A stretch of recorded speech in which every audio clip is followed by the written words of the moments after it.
முக்கிய செய்திகள். தகுதியுள்ள ஒரு வாக்காளர் பெயர் விடுபட்டால் கூட மத்திய அரசு அகற்றப்படும். எஸ்ஐஆர் விவகாரத்தில் பாஜகவுக்கு மம்தா பானர்ஜி எச்சரிக்கை. தேர்தல் நாளன்று எதிர்க்கட்சி தலைவர்களை வீட்டு சிறையில் வைக்குமாறு சர்ச்சை பேச்சு.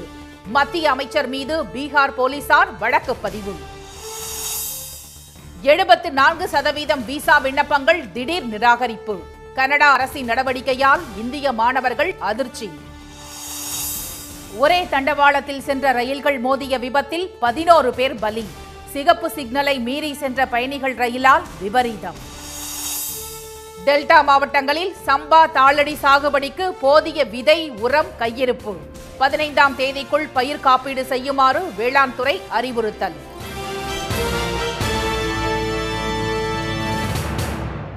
வணக்கம். வணக்கம். தகுதி உள்ள ஒரு வாக்காளர் பெயர் விடுபட்டால் கூட மத்தியில் ஆளும் பாஜக அரசு அகற்றப்படுவதை உறுதி செய்வோம் என மேற்கு வங்க முதலமைச்சர் மம்தா பானர்ஜி ஆவேசத்துடன் தெரிவித்துள்ளார். பீகார் தேர்தலை முன்னிட்டு அந்த மாநிலத்தில் கடந்த ஜூன் மாதம் தொடங்கி 1 மாத காலத்திற்கு வாக்காளர் பட்டியல் சிறப்பு தீவிர திருத்தத்தை தேர்தல் ஆணையம் நடத்தியது. இதில் 65 லட்சம் வாக்காளர்கள் நீக்கப்பட்டதால் சர்ச்சை வெடித்தது. பாஜகவுக்கு ஆதரவாக வாக்காளர் பட்டியல் சிறப்பு தீவிர திருத்தத்தை தேர்தல் ஆணையம் மேற்கொண்டுள்ளதாகவும் பாஜகவுக்கு வாக்களிக்காதவர்களின் பெயர்கள் நீக்கப்பட்டுள்ளதாகவும் எதிர்க்கட்சிகள் குற்றம் சாட்டி வருகின்றன. இந்நிலையில் அடுத்த ஆண்டு சட்டப்பேரவை தேர்தல் நடைபெறவுள்ள தமிழ்நாடு, கேரளா, மேற்கு வங்கம், அசாம், புதுச்சேரி உள்ளிட்ட 12 மாநிலங்களில் வாக்காளர் பட்டியல் சிறப்பு தீவிர திருத்தம் மேற்கொள்ளப்பட உள்ளதாக தேர்தல் ஆணையம் அறிவித்தது. இதில் தமிழ்நாட்டில் எஸ்ஐஆர் நேற்று தொடங்கியது.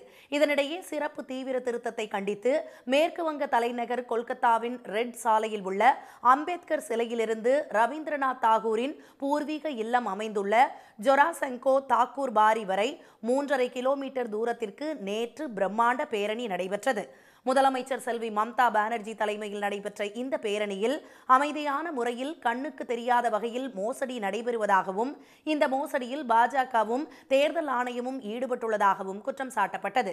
வங்கத்தில் குடியேறி உள்ளவர்கள் அனைவரும் வங்கதேசிகள் என்று பாஜக முத்திரை குத்துவதாக குற்றம் சாட்டியுள்ள செல்வி மம்தா பானர்ஜி, பீகாரில் நடத்தப்பட்ட சிறப்பு தீவிர திருத்தத்தில் எத்தனை ரோஹிங்கியாக்கள், எத்தனை வங்கதேசத்தை சேர்ந்தவர்கள் கண்டுபிடிக்கப்பட்டனர் என்பதை தேர்தல் ஆணையம் தெரிவிக்க வேண்டும் என்று வலியுறுத்தினார்.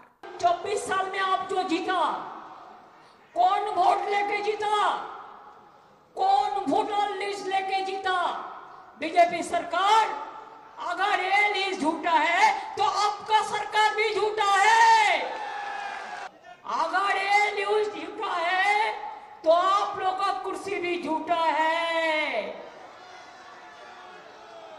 करते लूट, बोलते झूठ, करते लूट, बोलते झूठ. ஆதார் கார்டு தயாரிக்க பொதுமக்கள் ஒவ்வொருவரிடமிருந்தும் 1000 ரூபாய் வசூல் செய்துவிட்டு தற்போது வாக்காளர் பட்டியலுக்கும் ரேஷன் கார்டுக்கும் அந்த கார்டு செல்லாது என்று கூறுவது ஏன் என்று செல்வி மம்தா பானர்ஜி கேள்வி எழுப்பியுள்ளார். ஏன் மக்களை ஏமாற்றுகிறீர்கள் என்றும் அவர் வினவியுள்ளார். இதற்கெல்லாம் ஒரே தீர்வு மத்தியில் ஆட்சியில் உள்ள பாஜக ஆட்சியை வீட்டுக்கு அனுப்புவதுதான் என்று செல்வி மம்தா பானர்ஜி கூறியுள்ளார். ஆதார் கார்டு தேவையில்லை என்ற அவர் எத்தனை கார்டுகளை உருவாக்குவீர்கள் என்று கேள்வி எழுப்பியுள்ளார். வாக்காளர் பட்டியல் சிறப்பு தீவிர திருத்தத்திற்கு பயந்து கடந்த 7 நாட்களில் 7 பேர் தற்கொலை செய்து கொண்டுள்ளதாகவும் அவர்களுக்கு நீதி கேட்டு டெல்லியில் போராட்டம் நடத்த அனைவரும் தயாராகுமாறும் செல்வி மம்தா பானர்ஜி கேட்டுக்கொண்டார். பீகாரில் தேர்தல் நாளன்று எதிர்க்கட்சி தலைவர்களை வீட்டுக்குள் வைத்து பூட்டுமாறு தொண்டர்களுக்கு உத்தரவிட்ட மத்திய அமைச்சர் திரு ராஜீவ் ரஞ்சன் சிங் மீது வழக்கு பதிவு செய்யப்பட்டுள்ளது. 243 தொகுதிகளை கொண்ட அந்த மாநில சட்டப்பேரவைக்கு நாளையும் வரும் 11ஆம் தேதியும் 2 கட்டங்களாக தேர்தல் நடைபெறுகிறது. முதல் கட்டமாக 18 மாவட்டங்களில் 121 தொகுதிகளுக்கு நடைபெறும் தேர்தலில் 1314 வேட்பாளர்கள் களம் காணுகின்றனர். துணை முதலமைச்சர்கள் திரு சாம்ராட் சௌத்ரி, திரு விஜயகுமார் சின்ஹா, ராஷ்டிரிய ஜனதா தளம் கட்சி தலைவரும் மகா கூட்டணியின் முதலமைச்சர் வேட்பாளருமான திரு தேஜஸ்வி யாதவ் ஆகிய வேட்பாளர்களின் தலையெழுத்தை முதல் கட்ட தேர்தல் நிர்ணயிக்க உள்ளது. போஜ்புரி நடிகர் கேசரி லால் யாதவ் ராஷ்டிரிய ஜனதா தளம் சார்பிலும், நாட்டுப்புற பாடகி மைதிலி தாக்கூர் பாஜக சார்பிலும் முதல் கட்ட தேர்தலில் போட்டியிடுகின்றனர். இந்த தேர்தலில் பாஜக, ஐக்கிய ஜனதா தளம் அடங்கிய தேசிய ஜனநாயக கூட்டணியும், ராஷ்டிரிய ஜனதா தளம், காங்கிரஸ் உள்ளிட்ட கட்சிகள் அடங்கிய மகா கூட்டணியும் நேரடியாக மோதுகின்றன. மூன்றாவது அணியாக தேர்தல் வியூக வகுப்பாளர் திரு பிரசாந்த் கிஷோரின் ஜன் சுராஜ் கட்சியும் களமிறங்கியுள்ளது. மேலும் திரு ஓவைசியின் ஏஐஎம்ஐஎம் கட்சியும் போட்டியிடுகிறது. இந்த இரு கட்சிகளும் வாக்குகளை பிரிக்கும் என்பதால் வெற்றி தோல்வியை நிர்ணயிப்பதில் இவை முக்கிய பங்கு வகிக்கும் என்று கருதப்படுகிறது. ஒரு மாதமாக நடைபெற்று வந்த பிரச்சாரம் நேற்று மாலை நிறைவடைந்தது. பிரதமர் திரு மோடி, மத்திய அமைச்சர்கள், பாஜக ஆளும் மாநில முதலமைச்சர்கள் உள்ளிட்டோர் தேசிய ஜனநாயக கூட்டணி வேட்பாளர்களை ஆதரித்து பிரச்சாரத்தில் ஈடுபட்டனர். எதிர்க்கட்சித் தலைவர் திரு ராகுல் காந்தி, திரு தேஜஸ்வி யாதவ், காங்கிரஸ் பொதுச் செயலாளர் பிரியங்கா காந்தி உள்ளிட்டோர் மகா கூட்டணி வேட்பாளர்களுக்கு ஆதரவாக பிரச்சாரம் செய்தனர். மொகாமா தொகுதியில் பிரச்சாரம் செய்த மத்திய அமைச்சர் திரு ராஜீவ் ரஞ்சன் சிங் என்ற லாலன் சிங் தேர்தல் தினத்தன்று எதிர்க்கட்சித் தலைவர்களை வீட்டுக்குள் வைத்து பூட்டுமாறு ஐக்கிய ஜனதா தளம் கட்சியினருக்கு உத்தரவிட்டார். தேர்தல் முடியும் வரை அவர்களை வெளியே விடக்கூடாது என்றும் மத்திய அமைச்சர் கூறினார். எதிர்க்கட்சியினர் பிரச்சனை எழுப்பினால் அவர்களை அழைத்துச் சென்று வாக்களித்துவிட்டு மீண்டும் அறையில் வைத்து பூட்டிவிடுமாறும் திரு ராஜீவ் ரஞ்சன் தெரிவித்துள்ளார். இந்த பேச்சு சமூக வலைதளங்களில் பரவி சர்ச்சையை ஏற்படுத்தியது. இதையடுத்து தேர்தல் நடத்தை விதிகளை மீறியதாக கூறி அவர் மீது வழக்கு பதிவு செய்யப்பட்டுள்ளதாக பாட்னா மாவட்ட நிர்வாகம் எக்ஸ் தளத்தில் பதிவிட்டுள்ளது. கனடாவில் விசா வேண்டி விண்ணப்பித்த 74% இந்திய மாணவர்களின் விண்ணப்பங்கள் நிராகரிக்கப்பட்டுள்ளதாக அதிர்ச்சி தகவல் வெளியாகியுள்ளது. இந்தியாவிலிருந்து மேல் படிப்புக்காகவும் வேலைக்காகவும் செல்லும் மாணவர்களின் தேர்வாக அமெரிக்கா, கனடா, ஜெர்மனி, இங்கிலாந்து உள்ளிட்ட நாடுகள் உள்ளன. கனடாவுக்கு ஒவ்வொரு ஆண்டும் கல்வி மற்றும் வேலைவாய்ப்புக்காக ஆயிரக்கணக்கான மாணவர்கள் செல்கின்றனர். இந்நிலையில் சீக்கிய பிரிவினைவாத தலைவர் ஒருவர் 2023ஆம் ஆண்டு கொல்லப்பட்டதிலிருந்து இந்தியாவுக்கும் கனடாவுக்கும் இடையேயான உறவில் விரிசல் ஏற்பட்டது. இதன் காரணமாக கனடாவில் உள்ள பல்கலைக்கழகங்களில் இந்திய மாணவர் சேர்க்கை கணிசமாக குறைந்துள்ளது. அங்குள்ள மிகப்பெரிய பொறியியல் கல்லூரியை கொண்ட வாட்டர்லூ பல்கலைக்கழகத்தில் இளங்கலை, முதுகலை திட்டங்களில் சேரும் இந்திய மாணவர்களின் எண்ணிக்கை கடந்த 4 ஆண்டுகளில் சுமார் 2/3 பங்கு குறைந்துள்ளதாக புள்ளி விவரங்கள் தெரிவிக்கின்றன. 2023இல் 1550க்கும் மேற்பட்ட போலி படிப்பு அனுமதி விண்ணப்பங்களை கண்டறிந்த பிறகு கனடாவின் குடியேற்றத்துறை மோசடிகளை கண்டறியும் முயற்சிகளை முடுக்கிவிட்டுள்ளதாக தெரிவித்துள்ளது. இவற்றில் பெரும்பாலானவை இந்திய முகவர்களிடமிருந்து வந்த போலி சேர்க்கை கடிதங்களுடன் இணைக்கப்பட்டிருந்ததாக கூறப்படுகிறது. இந்நிலையில் இந்த ஆண்டு ஆகஸ்ட் மாதம் கனடாவில் படிப்புக்காக விண்ணப்பித்த இந்திய மாணவர்களில் 74% பேரின் விண்ணப்பங்கள் நிராகரிக்கப்பட்டுள்ளன. 2023ஆம் ஆண்டை விட குறைந்த அளவே, அதாவது 20,900லிருந்து 4,515 பேர் மட்டுமே இந்த ஆண்டு விசா பெற விண்ணப்பித்துள்ளனர். வெளிநாட்டினருக்கு விசா வழங்குவதை ரத்து செய்ய கனடா அரசு முடிவு செய்துள்ளதாகவும் இதற்காக சட்ட அங்கீகாரத்தை அரசு கோரியுள்ளதாகவும் தகவல்கள் வெளியாகியுள்ளன. ஏற்கனவே அமெரிக்கா விசா நடைமுறைகளை கடுமையாக்கிய நிலையில் தற்போது கனடாவும் விசா நடைமுறைகளை கடுமையாக்கியுள்ளதால் இந்திய மாணவர்கள் அதிர்ச்சியடைந்துள்ளனர். சத்தீஸ்கர் மாநிலம் பிலாஸ்பூர் அருகே சரக்கு ரயில் மீது பயணிகள் ரயில் மோதிய விபத்தில் 11 பேர் பரிதாபமாக உயிரிழந்தனர். கோர்பா மாவட்டம் கெவ்ரா ரயில் நிலையத்திலிருந்து பிலாஸ்பூர் நோக்கி சென்று கொண்டிருந்த அந்த பயணிகள் ரயில் நேற்று மாலை 4 மணியளவில் கட்டோரா மற்றும் பிலாஸ்பூர் ரயில் நிலையங்களுக்கு இடையே சென்று கொண்டிருந்த போது லால்கடான் என்ற இடத்தில் அதே தண்டவாளத்தில் முன்னால் சென்று கொண்டிருந்த சரக்கு ரயில் மீது மோதியது. இதில் பயணிகள் ரயிலின் முதல் பெட்டி சரக்கு ரயில் மீது ஏறி நின்றது. பயணிகள் ரயிலின் பல பெட்டிகள் தடம் புரண்டு சேதமடைந்த கோர விபத்தில் 11 பேர் உயிரிழந்தனர். ஏராளமானோர் படுகாயங்களுடன் மருத்துவமனையில் அனுமதிக்கப்பட்டுள்ளனர். விபத்து காரணமாக அந்த வழித்தடத்தில் ரயில் போக்குவரத்து தடை செய்யப்பட்டுள்ளது. விபத்தில் உயிரிழந்தவர்களின் குடும்பத்தினருக்கு 10 லட்சம் ரூபாயும், படுகாயமடைந்தவர்களுக்கு 5 லட்சம் ரூபாயும், லேசான காயமடைந்தவர்களுக்கு 3 லட்சம் ரூபாயும் வழங்கப்படும் என்று ரயில்வே நிர்வாகம் அறிவித்துள்ளது. சிவப்பு எச்சரிக்கையை மீறி பயணிகள் ரயில் சரக்கு ரயில் சென்ற அதே தண்டவாளத்தில் சென்றதால் விபத்து நேரிட்டதாக அங்கிருந்து வரும் தகவல்கள் தெரிவிக்கின்றன. எனினும் விபத்துக்கான காரணம் குறித்து ரயில்வே பாதுகாப்பு ஆணையர் மட்ட அளவில் விசாரணை நடத்தப்படும் என்று அறிவித்துள்ள ரயில்வே நிர்வாகம் தவறிழைத்தவர்கள் மீது கடும் நடவடிக்கை எடுக்கப்படும் என எச்சரித்துள்ளது. பிலிப்பைன்ஸை தாக்கிய கல்மேகி புயலுக்கு பலியானவர்களின் எண்ணிக்கை 40ஆக அதிகரித்துள்ளது. அந்நாட்டை அடிக்கடி புயல்களும் நிலநடுக்கங்களும் தாக்கி வருகின்றன. இந்த ஆண்டு மட்டும் இதுவரை 20 புயல்கள் பிலிப்பைன்ஸை தாக்கியுள்ளன. கடந்த செப்டம்பர் மாதம் செபு மாகாணத்தில் ரிக்டர் அளவுகோலில் 6.9ஆக பதிவான சக்தி வாய்ந்த நிலநடுக்கம் ஏற்பட்டது. இதில் 79 பேர் பலியானார்கள். ஆயிரக்கணக்கானோர் வீடுகளை இழந்து தவித்து வருகின்றனர். இந்த கொடும் துயரத்திலிருந்து அந்நாட்டு மக்கள் மீண்டு வருவதற்குள் மணிக்கு 130 கிலோமீட்டர் வேகத்தில் கடந்து சென்ற டினோ என்று அழைக்கப்படும் கல்மேகி புயலால் செபு மாகாணம் மீண்டும் கடும் சேதத்திற்கு உள்ளாகியது. மரங்கள், மின்கம்பங்கள் மண்ணில் சாய்ந்தன. வீடுகளின் கூரைகள் பெயர்த்தெறியப்பட்டன. சாலைகளில் ஆறு போல ஓடிய வெள்ளத்தில் கார்கள் உள்ளிட்ட வாகனங்கள் அடித்துச் செல்லப்பட்டன. லீலோன் பகுதியில் ஆறு போல கரை புரண்டு வந்த வெள்ளம் குடியிருப்புகளை சூழ்ந்தது. இதனால் அங்கு வசித்தவர்கள் வீடுகளின் கூரைகளில் தஞ்சமடைந்தனர். வீடுகளுக்குள் சிக்கியவர்களையும் இடிபாடுகளில் சிக்கியவர்களையும் மீட்கும் பணியில் செஞ்சிலுவை சங்கத்தினர் மற்றும் மீட்பு குழுவினர் ஈடுபட்டுள்ளனர்.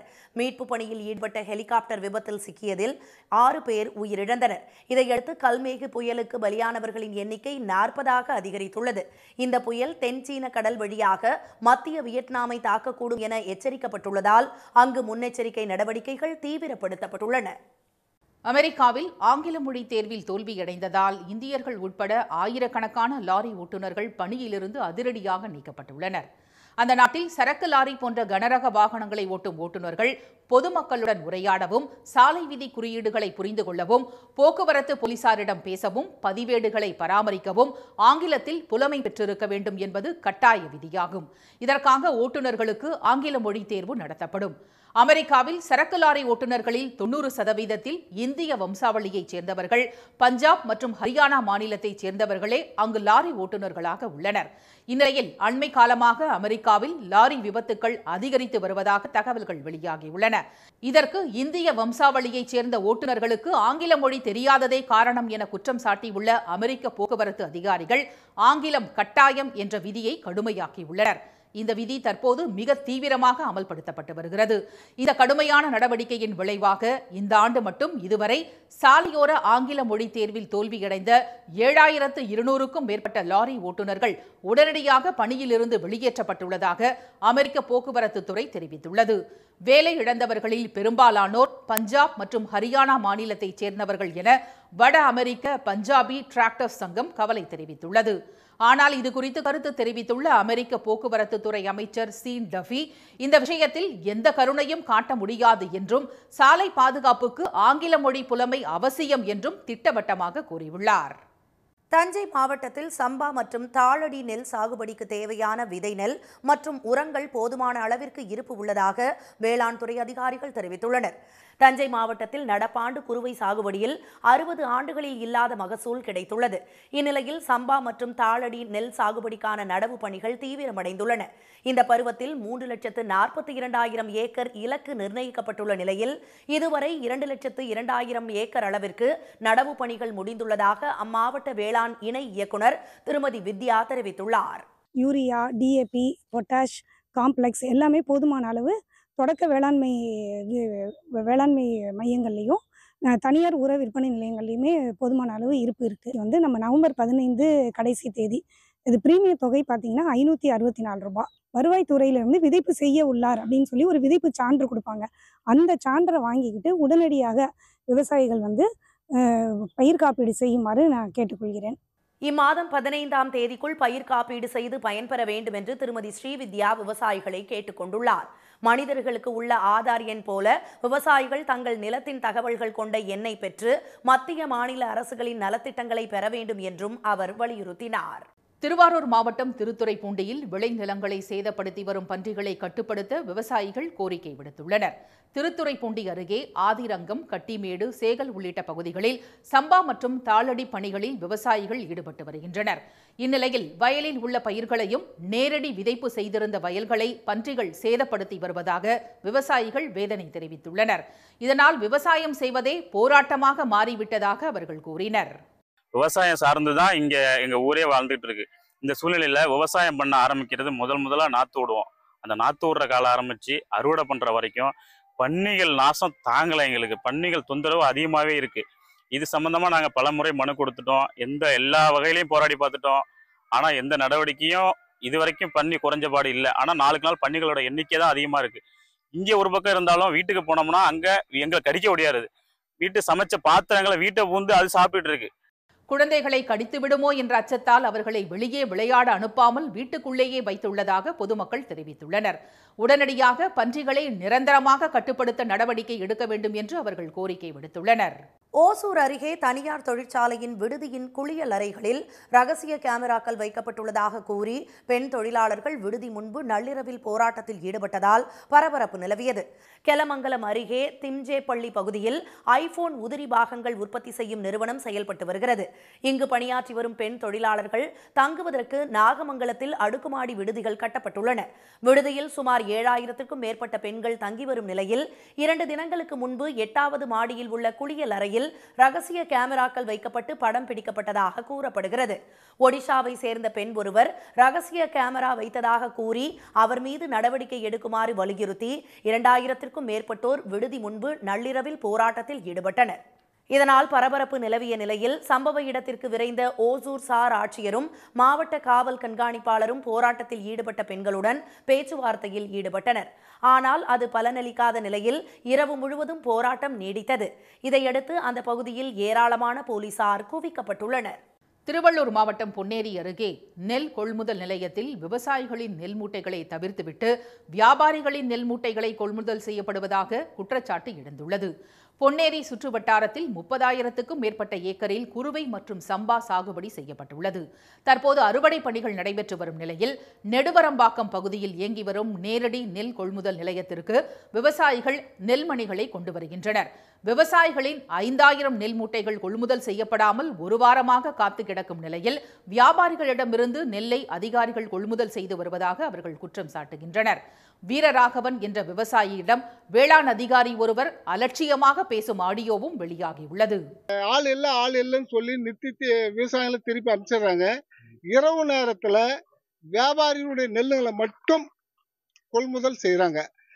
கேட்டோம்னு சொன்னா அந்த மேடம் பேர் என்ன ஏடி மேடம் என்ன சொல்றாங்கன்னா, நீ கலெக்டருக்கு போங்க, ஆர்எம்எல்ல போங்க, இது சொல்றாங்க. அதுக்கான ஆதாரம் எங்களாண்ட போன்ல இருக்கு.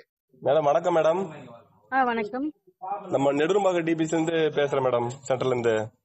சொல்லுங்க மேடம். இந்த டிராக்டருங்கெல்லாம் லோடு நிக்குது, லோடும் பண்ணல, வேலையும் செய்யற, டிபிசி மூடி வச்சிருக்கு. இல்லப்பா, நீங்க இது சம்பந்தமா நீங்க இனிமே கலெக்டர்கிட்ட பேசுங்க, இல்லன்னா டிஎன்சிஎஸ்சியே பேசுங்க. அவங்க கிட்ட டிஎன்சிஎஸ்சி தான் அதெல்லாம் மூவ் பண்ணணும், செய்யணும். நீங்க அதை அவங்க கிட்ட பேசிடுங்க. பருவமழை தொடங்கியுள்ள நிலையில் மழையில் நெல்மணிகள் நனைந்து வீணாவதற்கு முன்னதாக நெல்லை கொள்முதல் செய்ய வேண்டும் என விவசாயிகள் கோரிக்கை விடுத்துள்ளனர். தமிழகத்தில் தஞ்சை, திருவாரூர், நாகை உள்ளிட்ட 7 மாவட்டங்களில் இன்று கனமழை பெய்ய வாய்ப்புள்ளதாக சென்னை வானிலை மையம் தெரிவித்துள்ளது. சென்னை தேனாம்பேட்டை, ஆழ்வார்பேட்டை, கிண்டி, சைதாப்பேட்டை உள்ளிட்ட இடங்களிலும் புறநகர் பகுதிகளான ஆலந்தூர், விமான நிலையம், பல்லாவரம், குரோம்பேட்டை, தாம்பரம், வண்டலூர், அதன் சுற்றுவட்டார பகுதியிலும் கனமழை பெய்தது.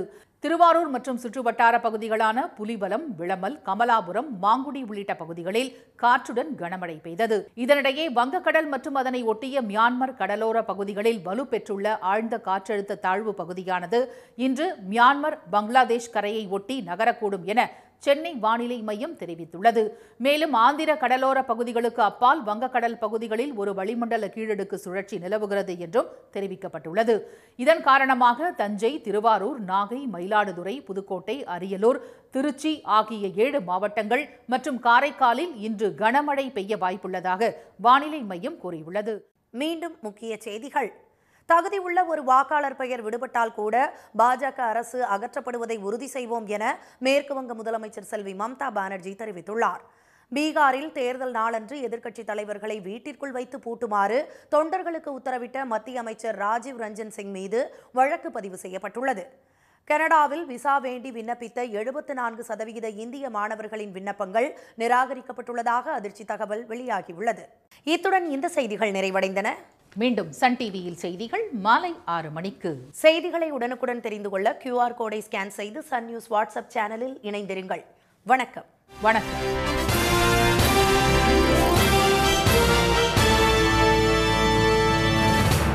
உடனுக்குடன் செய்திகளை தெரிந்து கொள்ள சன் நியூஸ் பெல் ஐகானை கிளிக் பண்ணுங்க.